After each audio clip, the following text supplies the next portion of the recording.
Ravindra Karnataka state Andhra Pradesh Bharatiya Janata యువ మోర్చా జాతీయ party నుంచి పరిశీలకులు ఈ రాష్ట్ర వ్యవహారాల ఇచ్చారు. అదేవిధంగా అడారి కిషోర్ బీజేపీ యువ మోర్చా జాతీయ కార్యవర్గ సభ్యులు, కేఎన్ చక్రవర్తి బీజేపీ యువ మోర్చా రాష్ట్ర ఉపాధ్యక్షులు, చిక్కాల రజనీకాంత్ యువ మోర్చా రాష్ట్ర ఉపాధ్యక్షులు, కాశీ విశ్వనాథ్ బీజేపీ యువ మోర్చా రాష్ట్ర కార్యదర్శి, పిట్టల గోవిందు రాష్ట్ర బీజేపీ కోశాధికారి, సురేంద్ర మోహన్ రాష్ట్ర భారతీయ జనతా యువ మోర్చా రాష్ట్ర కార్యదర్శి, బండి ఆనంద్ యువ మోర్చా రాష్ట్ర కార్యదర్శి, చదలవాడ వేణుబాబు యువ మోర్చా రాష్ట్ర పదాధికారి. భారతీయ జనతా పార్టీ యోజన విభాగమైనటువంటి యువ మోర్చా రాష్ట్ర పదాధికారుల సమావేశం ఈరోజు విజయవాడలో జరిగింది. దీనికి రాష్ట్రంలో ఉన్నటువంటి యువ మోర్చా సంబంధించిన జిల్లా ఇన్ఛార్జీలు, రాష్ట్ర పదాధికారులు రావడం జరిగింది. ముఖ్య అతిథులుగా రాఘవేంద్ర గారితో పాటు రాష్ట్ర బీజేపీ సంస్థాగత వ్యవహారాల ఇన్ఛార్జ్ రవీంద్ర రాజు గారు కూడా పాల్గొనడం జరిగింది. ఇందులో కీలకమైనటువంటి నిర్ణయాలు బీజేపీ జాతీయ కార్యవర్గ సమావేశాలు జరిగిన తర్వాత బీజేపీ యువ మోర్చా జాతీయ కార్యవర్గ సమావేశాలు ఢిల్లీలో 3 రోజులు జరిగాయి. సమావేశాల్లో తీసుకున్న నిర్ణయాలను ఈ రాష్ట్రంలో అమలు చేయడానికి ఈరోజు ఈ రాష్ట్ర పదాధికారుల సమావేశాన్ని ఏర్పాటు చేశారు. ఇందులో ఒకటి, పార్టీ బీజేపీ సిద్ధాంతకర్తల్లో ఒకరైనటువంటి పండిత్ దీన్ దయాళ్ ఉపాధ్యాయ, అదేవిధంగా శ్యామాప్రసాద్ ముఖర్జీ, ఎవరైతే మా పార్టీ సిద్ధాంతకర్తలు ఎవరైతే ఉన్నారో వాళ్ళలో ఒకరైనటువంటి శ్యామాప్రసాద్ ముఖర్జీ ఈ దేశంలో ఆయన యొక్క సిద్ధాంతాన్ని ప్రజల్లో తీసుకెళ్లడానికి ఆయన యొక్క జయంతి సందర్భంగా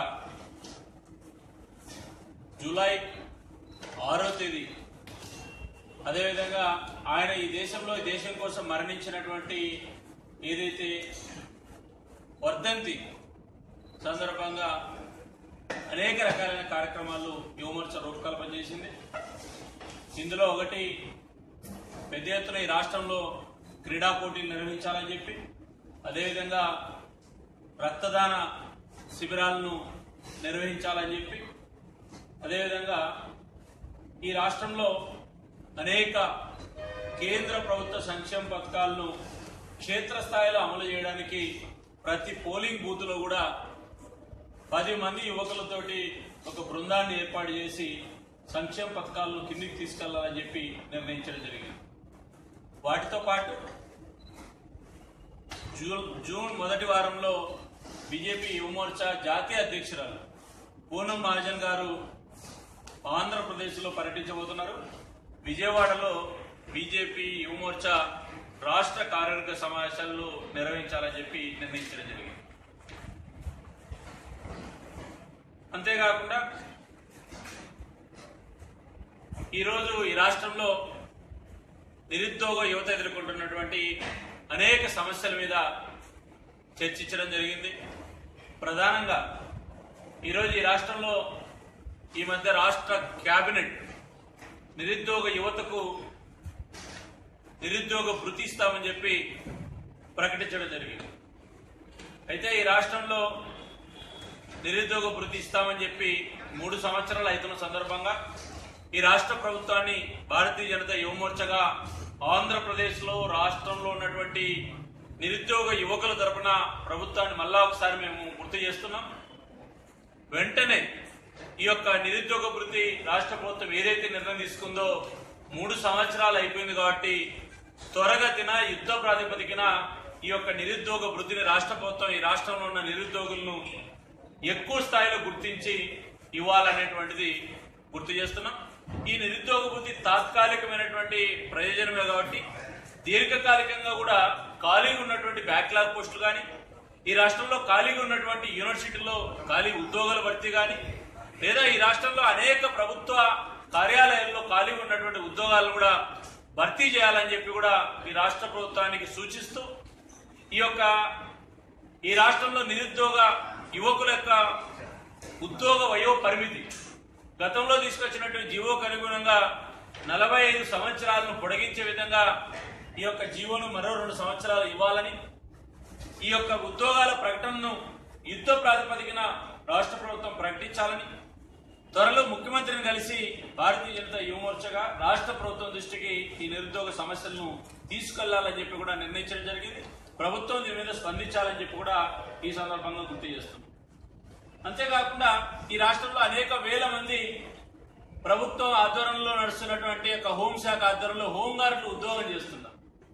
ఈ హోంగార్డులకు సంబంధించినటువంటి వేతనాల విషయంలో కూడా తెలంగాణ ప్రభుత్వం అనుసరిస్తున్నటువంటి ఏదైతే సింగిల్ జడ్జి నివేదిక ఆధారం ఏదైతే ఉందో దానికి ఆధారంగా వీళ్ళకు కూడా వాళ్ళ వయో పరిమితి కూడా చాలా సంవత్సరాలుగా ఈ రాష్ట్ర ప్రభుత్వంలో పనిచేస్తున్నారు. కాబట్టి విభజన చెందినటువంటి ఈ రాష్ట్రంలో హోంగార్డులకు కనీసం 30,000 రూపాయల వరకు వాళ్ళకు జీతభత్యాలు ఇచ్చే విధంగా చొరవ చూపాలని, వాళ్లకు ఏదైతే హోంగార్డులకు సంబంధించిన విషయంలో ఇంకొక కొత్త ఉద్యోగం చేయలేరు కాబట్టి ఏదైతే 5 సంవత్సరాల సర్వీస్ నిండినటువంటి హోంగార్డులు ఎవరైతే ఉన్నారో వాళ్ళను రెగ్యులర్ ప్రాతిపదికన ఈ రాష్ట్ర హోంశాఖలోకి తీసుకోవాలని చెప్పి కూడా మేము యువమోర్చగా రాష్ట్ర ప్రభుత్వాన్ని కోరుతున్నాం.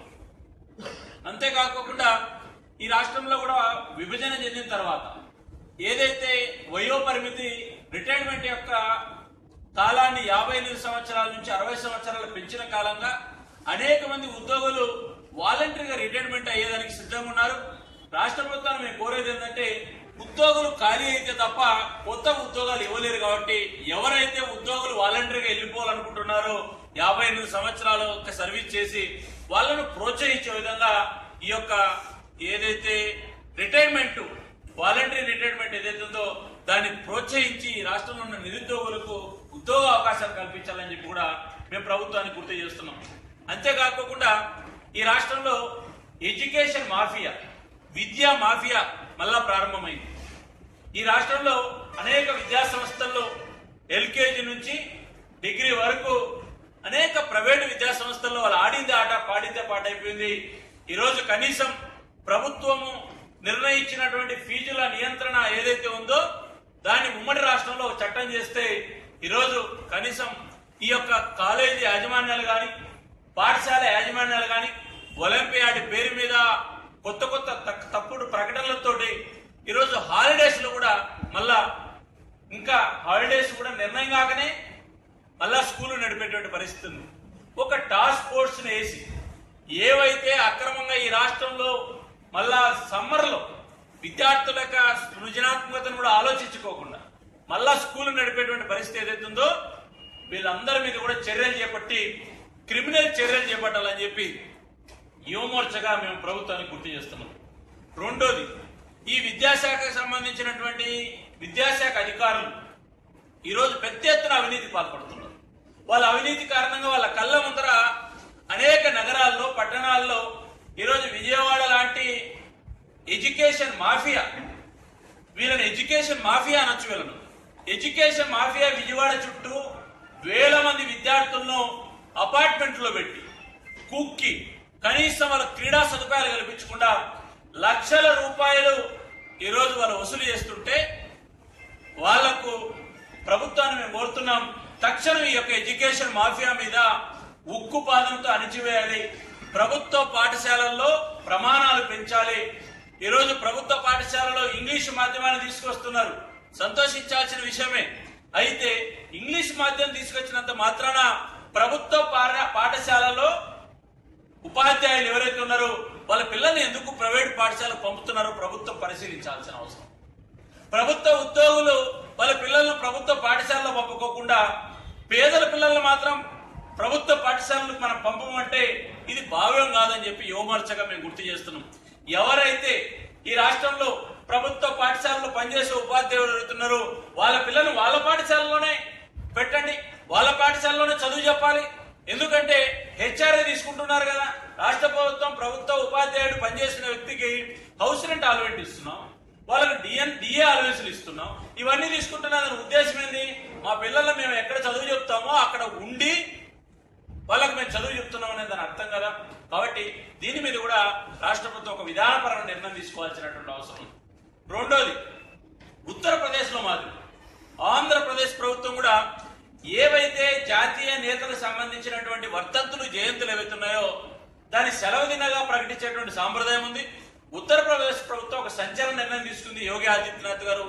దాని అర్థం ఏంటంటే ఆంధ్ర రాష్ట్రంలో అనేక మంది స్వాతంత్ర సమయోధులు కావచ్చు లేదా జాతి మహానుభావులు కావచ్చు వాళ్ళ జయంతుల వర్ధంతులు సెలవులు రద్దు చేసి ఆ రోజు పాఠశాలలు కానీ కార్యాలయాలు కానీ నడిపి వాళ్ళ జీవిత చరిత్రను భావితరాలకు అందిస్తే కొంత ఈ రాష్ట్రానికి ఉపయోగపడుతుంది.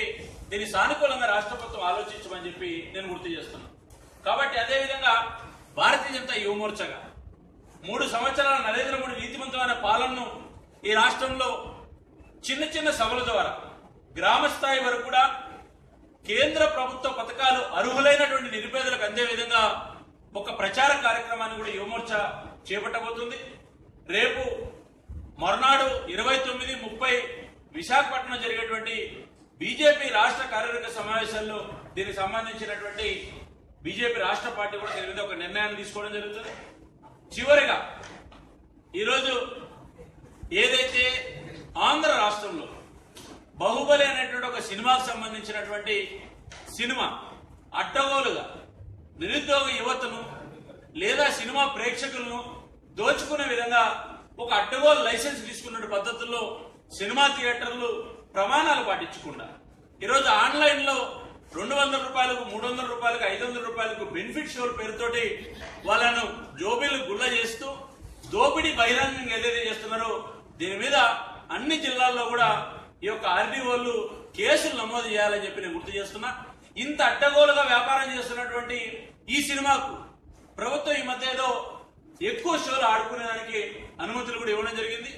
అయితే నేను గుర్తు చేస్తున్నా, మనం ఇచ్చిన అవకాశాన్ని దుర్వినియోగం చేసుకున్నటువంటి ఈ సినిమా థియేటర్ల యాజమాన్యాలు కానీ డిస్ట్రిబ్యూటర్లు కానీ సినిమా పరిశ్రమలో ప్రత్యేకంగా బాహుబలి సినిమాకు సంబంధించిన కానీ ప్రేక్షకులకు నష్టం కలిగించేటువంటి చర్యలు తీసుకున్నారు. కాబట్టి దాన్ని కూడా రద్దు చేయమని చెప్పి యువమోర్చగా గుర్తు చేస్తూ ఈ థియేటర్ల మీద కూడా కేసులు నమోదు చేయాలని చెప్పి ఒక నియంత్రణ తీసుకురావాల్సినటువంటి అవసరం ఉంది. ఈ సినిమాలు రిలీజ్ సమయంలో అడ్డగోలుగా నడుస్తున్నా కూడా మనం అందరం చూడనట్టు ఉండడం మన సరైనటువంటిది కాదని చెప్పి నేను గుర్తు చేస్తున్నా.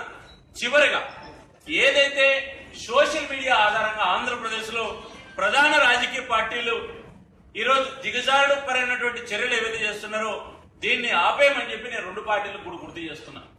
కుటుంబాలను వ్యక్తిపరిచే వాళ్ళ కుటుంబాలను చిన్నచూపు చేసే విధంగా ఏ పార్టీ అయినా కూడా దీంట్లో ఎవరు మినహాయింపేం లేదు. ప్రధాన రాజకీయ పార్టీలు 2 కూడా ఈ సోషల్ మీడియా ఆధారంగా దుష్ప్రచారం చేసుకుంటున్నాయి. కొంతమంది వాళ్ళ పార్టీకి సంబంధించినటువంటి అభిమానులు కొంతమంది ఈ సోషల్ మీడియాను కూడా దుర్వినియోగం చేస్తున్నారు. దయచేసి సమాజంలో 95% సోషల్ మీడియా సమాజానికి ఉపయోగపడుతుంది.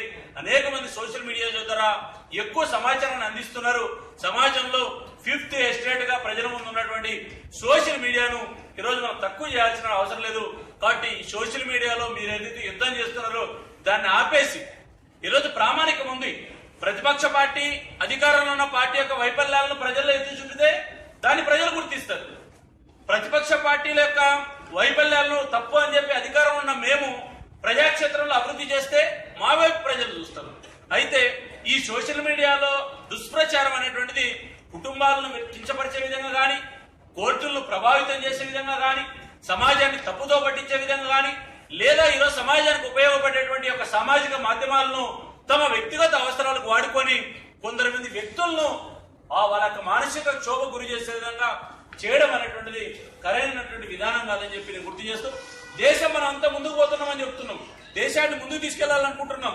ఈ సందర్భంలో ప్రపంచంలో వచ్చినటువంటి సామాజిక మార్పుల్లో ఈ యొక్క సోషల్ మీడియాను మనం కూడా ఆంధ్రప్రదేశ్ లో అవసరానికి ఉపయోగించుకొని ముందుకెళ్లాలని చెప్పి నేను గుర్తు చేస్తూ తప్పుడు ప్రచారాలతో సోషల్ మీడియాలతో ఎవరు ఎన్నికల్లో గెలవలేరు, ఎవరు ఓడిపోలేరు. ఎందుకంటే నరేంద్ర మోడీ గారి మీద గుజరాత్ లో అనేక రకాలైనటువంటి దుష్ప్రచారం చేశారు.